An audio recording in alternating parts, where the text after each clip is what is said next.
أعوذ بالله من الشيطان الرجيم. بسم الله الرحمن الرحيم. ما على الرسول إلا البلاغ والله يعلم ما تبدون وما تكتمون. قل لا يستوي الخبيث والطيب ولو أعجبك كثرة الخبيث فاتقوا الله يا أولي الألباب لعلكم تفلحون.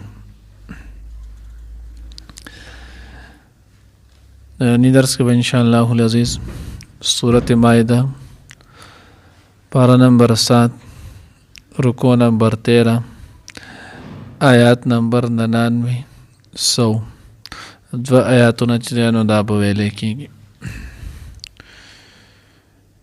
دې نه مخکې آیات کې تیر شو. الله جل جلاله فرمایل اعلموا ان الله شدید العقاب وان الله غفور رحیم، چې الله رب العزت چې نو هغه سخت عذاب ورکوونکی دی د نه منونکو دپاره، او چا دې تابعداري وکړله نو د هغوی دپاره الله جل جلاله بخونکی او مهربانه دی. نو اوس دې آیات کې الله رب العزت فرمایي چې ګوره دا یاد ساتئ، د الله د پیغمبر په ذریعه باندې صرف رسول پیغام د الله پاک چې نو دا رسول دی، منل د الله پاک د پیغمبر په ذمه باندې نه دی. هدایت کول دا د الله د پیغمبر په ذمه باندې نه دی. هدایت دا د الله رب العزت په لاس کې دی چې الله چاته وغواړي نو د هغوی ته هدایت کوي، او دغه شانتې پیغمبر د هغه صرف د پیغام د رسولو پورې مکلف دی. بیا په چا باندې په زور دغه خبره لاګو کول دا د پیغمبر چې نو هغه کار نه دی. نو پیغمبر په خپل دغه پیغمبر په دغه رسالت کې پیغام رسولو کې کامل طریقې سره خپل پیغام چې دی نو هغه رسولی دی. نو که چا ومنله د هغوی دپاره الله پاک چې نو غفور الرحیم دی، کمی کوتا شوي الله پاک ورته معاف کړي. که چا اعراض وکړو نو الله رب العزت سخت چې نو هغه عذاب ورکوونکی دی، الله به وله بیا چې نو سخت سزا ورکوي. والله یعلم ما تبدون وما تکتمون، الله پوهیږي په هغه څه باندې چې کم تاسو ښکاره کوئ، وما تکتمون او په هغه څه چې تاسو یې پټوئ. ظاهر او باطن دا د مخلوق په اعتبار سره دی، پټ او ښکاره دا د مخلوق په اعتبار سره دی. د الله په نسبت باندې دا دواړه چې دی نو هغه بالکل مساوي او برابر دي. د الله نه یو شی پټ شته، نه د الله په چې نو هغه د الله دپاره یا چې نو ظاهر او باطن شته، بلکې دا خو صرف او صرف د مخلوق په اعتبار سره چې نو هغه مخلوق نه دی. نو ځکه الله رب العزت خپل دغه صفت ذکر کوي، عالم الغیب والشهاده، چې هغه په دې غیب باندې هم پوه دی او شهاده په دې ښکارو باندې چې نو هغه هم پوه دی، په دې دواړو باندې پوه دی الله. نو ځکه الله وایي تاسو چې کم څه ښکاره کوئ عمل دې باندې هم الله پوه دی، او کم عمل چې تاسو پټ ساتئ نو په دغه عمل باندې هم الله رب العزت چې هغه پوه دی. یعنی الله وایي چې د الله نه ګوره یو شی هم پټ نشته. قل لا يستوي الخبيث والطيب ولو أعجبك كثرة الخبيث. د دې شان نزول متعلق معارف القرآن کې هم او تفسیر خازن کې چې نو هغه هم لیکلي دي. د دواړو نظرات نو هغه تفسیر کې لیکلي دي. وایي چې د دې متعلق حضور علیه السلام زمانه کې نو هغه یو حضرت ولو، هغوی بیا ایمان راوړل، صحابه جوړ شولو. د دغه صحابه کېدلو نه مخکې د به د شرابو چې نو هغه کاروبار کولو، شراب چې نو هغه به یې خرڅولو. نو بیا چې کله د هغې نه وروستو د شرابو حرمت رالو نو د سره په هغې کې څه پیسې وې، د هغې کار نه د پیسې چې نو هغې کې کومه ګټه او منافع یې کړې وه. نو الله پیغمبر ته وفرمایل د الله رسوله که زه چې نو هغه په هغه پیسې چې کم ما به شراب اخیستل او خرڅول، د هغې نه چې زما سره کومه منافع پاتې شوې ده، د هغې نه ما سره ډېر شي چې نو هغه مال دی، په دغې مال باندې زه د الله دپاره چې نو هغه خرڅ کولی شم، د الله پاک د دین د رضا کار چې نو هغه پې کولی شم. حضور علیه السلام ورته وفرمیل که په دې باندې تو چې نو هغه حج وکې یا چې نو جهاد کې یا نور داسې چې نو هغه څه نیک اعمال صدقې دا پکې، په دې باندې الله پاک تعالی هېڅ شی هم نه درکوي، ځکه الله رب العزت چې نو هغه خبیث مال نه قبلی. ان الله طیب، الله چې دی نو هغه پاک ذات دی، ویقبل طیبه، او الله پاک چې دی نو هغه طیب مال چې دی نو هغه قبلی. نو چې الله له ورکې نو پاک مال به ورکې او پاکیزه مال به ورکې. الله رب العزت چې دی نو هغه خبیث ګنده مال چې دی نو هغه الله رب العزت نه راکوي. او بیا د هغې سره الله رب العزت چې دی نو هغه وفرمیل ولو اعجبک کثرة الخبیث، اگر که تعجب کې تا واچي چې دی نو هغه د حرام شي چې دی نو هغه کثرت د هغې عام کېدل، یعنی چې یو سړی یو شیز خبیث دی ناجایز دی، خو بعضې کله ته دغه خبیث او ناجایز شیز دومره عام شي دومره چې دی نو هغه په هر سړی چې دی نو په هغې باندې عمل شروع کړي چې په دغې بعضې وخت کې خلکو د دغه خبیث کار چې دی نو هغه ورته ښه ښکاري. لکه تاسو دنیا وګورئ چې نو هغه په کاروبارونو کې وګورئ اکثریت چې نو هغه په 100 کې 90% چې نو هغه حرام کاروبارونه کیږي، خو په 100 کې دغه 90% حرام کارونه چې نو هغه کیږي، خو د هغې دومره رواج چې نو هغه خپل کړی دی دومره چې نو هغه مخکې تللی دی چې هغه حلال کاروبار والا خلکو ته الټه کاروبار والا حرام کاروبار والا خلکو ته صحیح ښکاري. زه به تاسو د هغې یو څو هسې چې په طور د نمونې سره ویم په بعضې خبر کې اکثر مونږ کې وي هم نو په دې به خفه کېږو نه. ګورئ دا یو خبره یاد ساتئ، کومه خبره مونږ کې د دې مقصد دا نه چې دا سوچ نه هغه د کس دی دا خو د الله کلام دی، الله چې څه وایي هغه حق او سچ دی. لکه مثال په طور کې نن سبا تاسو تصویر ته وګورئ، تصویر کې لوی وړوکی پوهه ناپوهه جاهل انپړ دغه شان چې نو عالم عام تعلیم یافته دا ټول خلک په دې کې اوس غرق دي. او د تصویر او د ویډیو رواج دومره چې نو هغه سیوا شولو چې وس العیاذ بالله خلک ګناه نه ګڼي. کله چا سره نوړی اخلي تصویر د لوباسي، که ګوټو به سره سکیج پټو د اخلي، کله چا سره په لار د قدمه اخلي تصویر د اخلي، دغه خبيث شیزو دومره چې نو هغه رواج شولو دومره کثرت شو چې وس خلکو ته هغه بالکل جنو هغه سکینګي حق کوي. او که یو سړی وای چې بلا ضرورت مال چې نو هغه تصویر مو باسي، هر د شي ضرورت نشته بلا وجه چې نو شوقي مال دا مو باسه د څه ضرورت شولو نو خلکو دې ته وګورئ ځان نه دومره لوی تقوادار رخ کړی دی دا دومره خلک چې کوي نو د دغه کثرت د خباثت دومره وکړو چې اوس پکې خلکو ته هغه خج نه نو هغه ورته بیا بد ښکاري.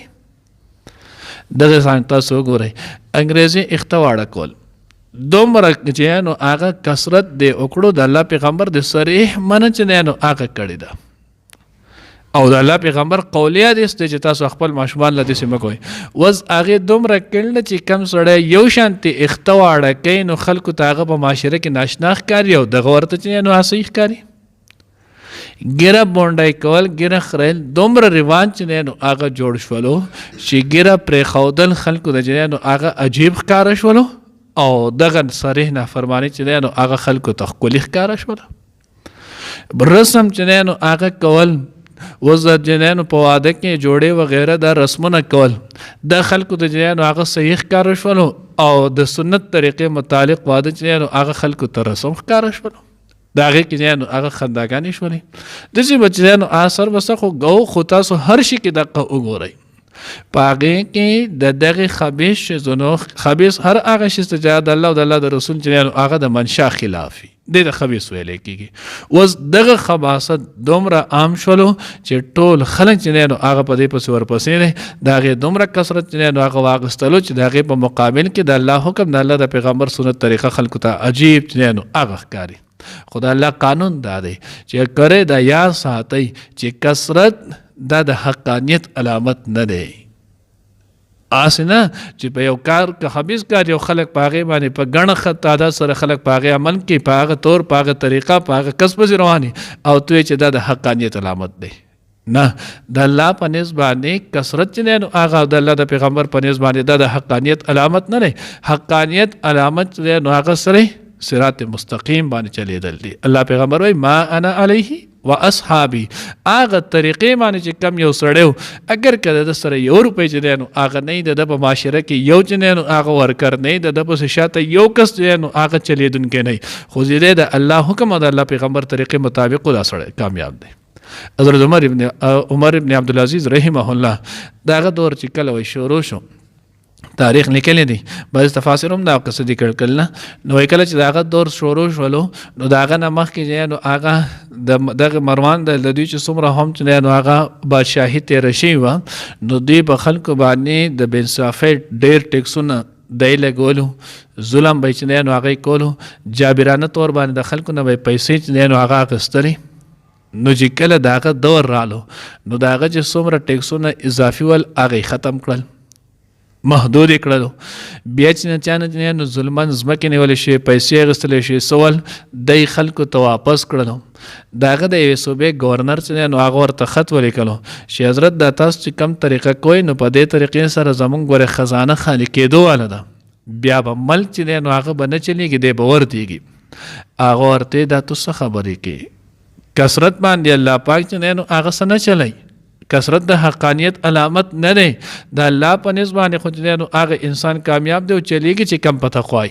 نو تو په ظلم باندې چلیدې نو تو سوچ چې زه به وچلیږم او زه درته اوس انصاف یم نو تو په انصاف سوچ چې و به نه چلیږي. هغه حدیث منشا بیا دغه په دور کې ثابت شوله چې دومره خلک به دومره به مالدار شي چې څوک خلک به زکات ورکوي، څوک زکات قبلونکي بنئ. د عمر ابن عبدالعزیز رحمت الله علیه په دور کې بیا ونه شو. اوس هم تاسو ګورئ دا سوره چې هم دا قصې دي ټوله دنیا کې چې نو هغه سود سره عام جوړ شو. بل کافر ملکونه خو په خپل کار کوي، خو د مسلمانانو په ملکونو کې او بیا د ملکونو په حیثیت پرې دی مونږه انفرادي طور باندې تا به کتل هر دویم دکاندار به سود نه کولو. نو چې کله هغه حالت وشو هغې له الله دا چې الله واضح فرمان دی چې کله دا کېږي زه به دا ختموم. جنان یې ختم کړل که نه. نو ګورئ هر سړی چې هغه اوس پریاد او په جغ دی او بیا اسبابو طرف ته چې هغه روان دي. داسې نه کوي چې الله ته توبه وباسي، په خپل الله پاک ته په دې خپل کار باندې ندامت اختیار کړي او دا څومره چې غلطې بیې او غلطې ناجایز کارونه چې هغه کوي چې دې نه واپس شي. نو ځکه الله وایي ولو اعجبک کثرة الخبیث، اگر که هغه تا په تعجب کې اچوي خو ګوره دا دواړه د الله په نسبت باندې برابر نه دي. حدیث مبارکه کې راځي تفسیر نه ذخیره کې پاره کې حدیث نقل کړ دی مفهوم نه لري په اخر دور کې بد سود دومره عام شي چې سړی سا اني د ته بد سود چې نو هغه بويزي. اوس ګوره حق حساب نه دی. الله دې په باندې په حال باندې رحم وکړي. فاتقوا الله یا اولی الالباب. الله وی اے د عقل خواندانو الله نه ویریږي لعلکم تفلحون د پاره د دې چې تاسو کامیاب شئ. الله یې رسوله چې خبیث کار، ناجیز او حرام کاروبار دا چې نو هغه سړی پرېږدي، حلال یو روپۍ چې نو هغه ګټل شروع کړي خو چې په حلال او صحیح طریقې باندې. لعلکم تفلحون الله د پاره د چې تاسو کامیاب شئ، دنیا کې به هم کامیابی او په آخرت کې به هم د دغه پوجا باندې عذاب دته نه ملایږي. که خبیث کاروبار دی وکړو، حرام دی وکړلو، دنیا کې به هم ناکامه، یو ورځ به الله پاک ختم کړي او آخرت کې بیا د الله د گرفت نو هغه راشي. الله دې موږ د خپل گرفت نو ساتي. ما علی الرسول نشته په پیغمبر باندې الا البلاغ مگر رسول.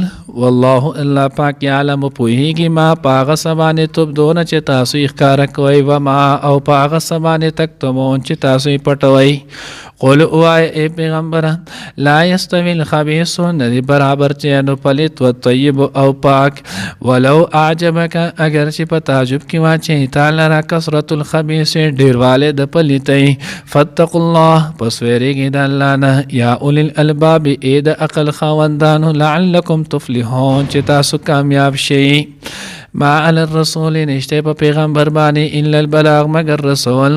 والله یعلم الله رب العزت پوهیږي ما پاغه سبانه تبدون چې تاسو ظاهروي و ما پاغه سبانه تکتبون چې تاسو پټوي.